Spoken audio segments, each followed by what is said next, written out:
सुप्रभातम बच्चों। लघु सिद्धांत कौमुदी में पिछले चैप्टर में हमने संज्ञा प्रकरण के बारे में पढ़ा था। संज्ञा प्रकरण के जो प्रमुख सूत्र है उनकी व्याख्या करना हमने सीखा था। अब आज के इस क्लास में लघु सिद्धांत कौमुदी में जो दूसरा आपके पार्ट आता है वो है अच संधि प्रकरणम। अच संधि यानी स्वर संधि प्रकरण। स्वर संधि का आपके जो पेपर में जो प्रश्न आता है उसमें आपको 4 रूप सिद्धि दी गई होती है कि 4 में से 2 रूप सिद्धि आप करिए। तो रूप सिद्धि को आपको सिद्ध करना है। जैसे हम आज जो प्रमुख रूप सिद्धियां हैं स्वर संधि प्रकरण की उनको पढ़ेंगे। पहली है, देखिए, शुद्धि उपास्य। शुद्धि उपास्य और शुद्धि उपास्य 2 बार बन रहा है, एक में शुद्धि उपास्य है और एक में शुद्धि उपास्य। इसका संधि विच्छेद होता है शुद्धि प्लस उपास्य। इस स्थिति में इको यणची इस सूत्र से इको ये करने पर इको यणची जो सूत्र होता है वह सूत्र ई उ री लरी को क्रमशः य व र ल करता है। कब करता है? जब उसके बाद में कोई स्वर हो। स्वर कैसा हो?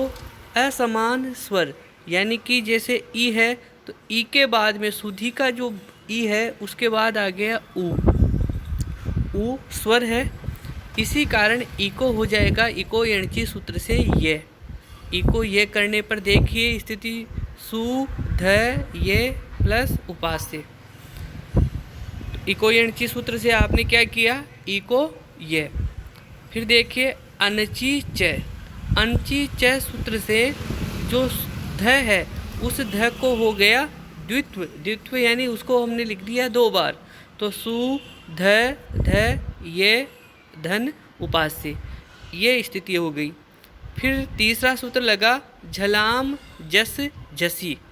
इस सूत्र से ये सूत्र क्या करता है? जो पूर्व वाला ध है उस ध को कर दिया हमने द। जब द कर दिया तो हो गया सु द ध ये उपास्य।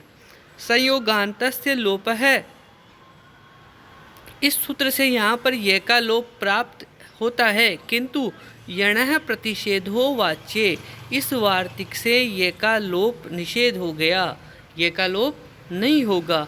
और जब हम इस स्थिति को सु द ध ये उपास्य, इस स्थिति को हम संयोग करेंगे, मिलाएंगे, तो हमारा जो रूप है पहला वाला शुद्धि उपास्य ये सिद्ध हो गया। तो शुद्धि उपास्य प्रयोग सिद्ध हुआ। यहाँ पर अंची च सूत्र से ध को द्वित्व नहीं करने पर अंची च सूत्र विकल्प से कार्य करता है, यानी एक बार द्वित्व करता है और एक बार नहीं करता है। जब नहीं करेंगे तो स्थिति हो जाएगी शुद्धि उपास्य। ये रूप भी सिद्ध हुआ। दूसरी रूप सिद्धि देखिए मध्वरी। मध्वरी भी 2 तरह से बन रहा है। इसका संधि विच्छेद होगा मधु धन अरी। इस स्थिति में इको यणची सूत्र से, मैंने पहले भी कहा इको यणची सूत्र ई उ री लरी को क्रमशः य व र ल करता है असमान स्वर यदि बाद में हो तो। अब यहाँ पर मधु के बाद अ है तो उ को हो जाएगा व। किस सूत्र से हुआ? इको यणची सूत्र से। व को उ को हो गया व, तो स्थिति हो गई म ध व अरी। अनची च सूत्र से, अनची च सूत्र ऊपर भी पढ़ा हमने। अनची च सूत्र क्या करता है? ध को द्वित्व करता है। 2 बार लिख देंगे तो म ध व अरी। झलाम जस जसी सूत्र से पूर्व वाला जो ध है उसको कर दिया हमने द, तो स्थिति हो गई म द ध व अरी। वही जो ऊपर हमने पढ़ा उसी तरह से संयोगांत से लोप, यहाँ भी संयोगांत से लोप से व का लोप प्राप्त हुआ, किंतु यणः प्रतिषेधो वाच्य वार्तिक से व का लोप हो गया निषेध। रोक दिया उस व के लोप को और हो गई संयोग करने पर बन गया मध्वरी, प्रयोग बना। अनची च सूत्र से ध को द्वित्व नहीं करने पर बन गया आपके ध, जब 2 बार नहीं हुआ तो हो गया मध्वरी, ये रूप सिद्ध हुआ। तीसरा प्रयोग देखिए, धात्रंश और धात्रंश। धात्री प्लस अंशः, इस स्थिति में इको यणची सूत्र से रीको हो गया र। इको यणची सूत्र इको करता है य, उको करता है व, रीको करता है र और लिरिको करता है ल। तो इको यणची सूत्र से रीको हो गया र। रीको र करने पर धा त र धन अंशः। अनची च सूत्र से त को हो गया द्वित्व, तो धा त र अंश। संयोगांत से लोप से र का लोप प्राप्त हुआ, किंतु यण प्रतिषेधो वाच्य वार्तिक से र का लोप हो गया निषेध। और जब हमने इसको संयोग किया, इसको मिलाया, तो बन गया धात्रंश। अनची च सूत्र से द्वित्व नहीं करने पर त एक ही बार लिखा जाएगा और हो जाएगा धात्रंश। तो ये 3 रूप हो गए। अब इसके आगे देखिए लाकृति। इको यणची सूत्र से लाकृति, लृ धन आकृति। इस स्थिति में इको यणची सूत्र से क्या हुआ, लृ को ल हो गया। संस्कृत में लृ भी एक स्वर है और इस लृ को हो गया ल। जब लृ को ल किया तो ल धन आकृति। इस स्थिति में हमने इसको संयोग किया तो बन गया लाकृति इति रूपम सिद्धम। तो इको यणची जो सूत्र है उससे हमने 4 रूप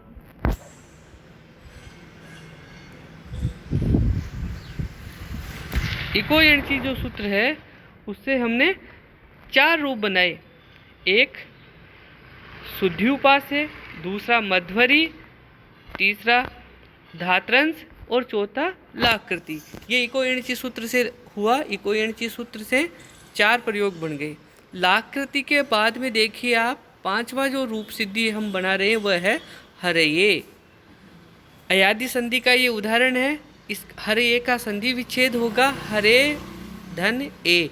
इस स्थिति में एचो अयवायावह सूत्र कौन सा लगा, एचो अयवायावह सूत्र से एको अय करने पर, जब एको अय करोगे तो ह र अ ये धन ए, ये स्थिति हो गई। और जब इसको संयोग करोगे, इसको मिलाओगे तो आपका रूप बन गया हरये। तो हरये की रूप सिद्धि में एक ही सूत्र लगता है, एचो अय वायाव। एचो अय वायाव सूत्र क्या करता है, ए ओ ऐ औ, इनको क्रमशः अय अव आय और आव आदेश करता है। यानी ए को कर देगा अय, ओ को होता है अव, आई को होता है आय और औ को होता है आव। देखिए हरये, हरे धन ए। इस स्थिति में एचो अय वायावह सूत्र से ए को हो गया अय, और जब इस हर ये धन ए को मिलाएंगे तो बन गया हरये रूप बना। छठा प्रयोग है विष्णवे। विष्णवे विष्णु प्लस ए। इस दशा में एचो अय वायावह सूत्र ओ को क्या करेगा, अब। ओ को अव करने पर विष्णु अव धन ए। इस स्थिति में जब संयोग करेंगे तो बन गया विष्णवे। ये रूप सिद्ध हुआ। आपको परीक्षा में इसी तरह से रूप सिद्ध करने हैं। हिंदी भाषा में आप पहले रूप सिद्धि का संधि विच्छेद करेंगे, फिर उसमें जो प्रमुख सूत्र लग रहे हैं उन सूत्रों को लगाते हुए स्थिति में परिवर्तन करेंगे। अंत में संयोग करने पर लिखकर उसको सिद्ध करेंगे। 7वां प्रयोग देखिए नायक, नई धन अक। इस स्थिति में एचो अय वायावह सूत्र से अय के स्थान पर आय करने पर न आय धन अक, संयोग करने पर नायक रूप सिद्ध हुआ। 8वां देखिए पावक, पौ धन अक। इस स्थिति में एचो अय वायावह सूत्र से औ को आव करने पर प आव धन अक, संयोग करने पर पावक रूप सिद्ध हुआ। तो एचो अय वायावह सूत्र से 4 रूप सिद्ध होते हैं, हरये, विष्णवे, नायक और पावक। ये क्रमशः ए ओ ऐ और आव, औ के स्थान पर होने वाले अय अव आए और आओ आदेशों के उदाहरण है। इसके बाद देखिए गुण संधि। गुण संधि का आपके उदाहरण आ रहा है उपेंद्र है, उपधन इंद्र। इस स्थिति में आदि गुण सूत्र से अ एवं ई के स्थान पर आदि गुण सूत्र जो होता है गुण करता है और अ और ई के स्थान पे क्या हो जाता है ए, तो उपेंद्र ये स्थिति हो गई। ई अ और ई के स्थान पे हो गया ए, संयोग करने पर उपेंद्र है रूप बना। दूसरा उदाहरण देखिए गुण संधि का गंगोदकम, गंगा धन उदकम। इस दशा में आदि गुण सूत्र से आ एवं उ के स्थान पर ओ करने पर गंग ओदकम संयोग करने पर बन गया आपके गंगोदकम इति रूपम सिद्धम। तो गंगोदकम और उपेंद्र ये दोनों हुए गुण संधि के उदाहरण। गुण संधि के दो उदाहरण हमने पढ़े, उपेंद्र है और गंगोदकम। अब देखिए आप वृद्धि संधि। वृद्धि संधि का जो उदाहरण है वह है कृष्ण एकत्वम। उदाहरण आपके जो मैं आपको अभी पढ़ा रहा हूँ यही परीक्षा में पूछे जाएंगे और आपको इन रूप सिद्धियों को ऐसे ही हल करके ऐसे ही इनका उत्तर लिखना है जैसा उत्तर यहाँ लिखा हुआ है। कृष्ण एकत्वम ये वृद्धि संधि का उदाहरण है। कृष्ण धन एकत्वम। इस स्थिति में वृद्धि रेची सूत्र से अ एवं ए के स्थान पर ऐ वृद्धि करने पर कृष्ण एकत्वम इति रूपम सिद्धम। जब आप वृद्धि करोगे फिर उनका संयोग करोगे तो हो गया कृष्ण एकत्वम। वृद्धि संधि में कृष्ण एकत्वम में क्या हुआ, अ और ए के स्थान पर हो गया ऐ एकादेश, यानी कि एकादेश का मतलब अ और ए पूर्व और पर दोनों के स्थान पर जो एक आदेश हो जाता है, दोनों के स्थान पे जो होता है वो होता है एकादेश। फिर दूसरा उदाहरण देखिए वृद्धि संधि का ही गंग ओघ, गंगा धन ओघ। इस दशा में वृद्धि रेची सूत्र से आ एवं ओ के स्थान पर औ वृद्धि करने पर, यहाँ भी आ और ओ के स्थान पर वृद्धि हो गई औ, तो हो बन गया गंगोघ इति रूपम सिद्धम। अगला उदाहरण देखिए ये भी वृद्धि संधि का ही है देव ऐश्वर्यम। इस दशा में वृद्धि रेची सूत्र से अ एवं ऐ के स्थान पर ऐ वृद्धि करने पर देव ऐश्वर्यम इति रूपम सिद्धम। अगला उदाहरण भी वृद्धि संधि का ही है कृष्ण औत्कंठ्यम। इस दशा में वृद्धि रेची सूत्र से अ एवं औ के स्थान पर औ वृद्धि करने पर बन गया कृष्णोत्कंठ्यम इति रूपम सिद्धम। अब आ गया आपके दीर्घ संधि के उदाहरण। दीर्घ संधि में देखिए बच्चों आपके पहला उदाहरण है दैत्यादि का। दीर्घ संधि समान स्वरों में होती है, जैसे अ के बाद अ हो तो आ हो जाता है, ई के बाद ई हो तो बड़ी ई हो जाती है। कहने का मतलब दीर्घ स्वर हो जाता है, दो समान स्वरों को मिलाकर दीर्घ स्वर हो जाता है। तो दीर्घ संधि का पहला उदाहरण है दैत्यारी। इसका संधि विच्छेद है देते धन अरि। इस दशा में अक सवर्णे दीर्घ सूत्र कौन सा लगा, अक सवर्णे दीर्घ सूत्र से अ एवं अ के स्थान पर देते का जो अ है और अरि का जो अ है उन दोनों के स्थान पर दीर्घ आ करने पर आपके बन गया दैत्यारी इति रूपम सिद्धम। इसी तरह से श्री स श्री धन ईस। इस दशा में अक सवर्णे दीर्घ सूत्र से श्री का जो ई है और ईस का जो ई है उन दोनों के स्थान पर दीर्घ ई करने पर श्री स इति रूपम सिद्धम। इसी तरह से देखिए विष्णु उदये, विष्णु धन उदये। इस दशा में अक सवर्णे दीर्घ सूत्र से विष्णु का जो उ है और उदय का जो उ है उन दोनों उ के स्थान पर दीर्घ उ करने पर विष्णु उदये इति रूपम सिद्धम। अंतिम उदाहरण देखिए होत्रीकार, होत्री धन ऋकार।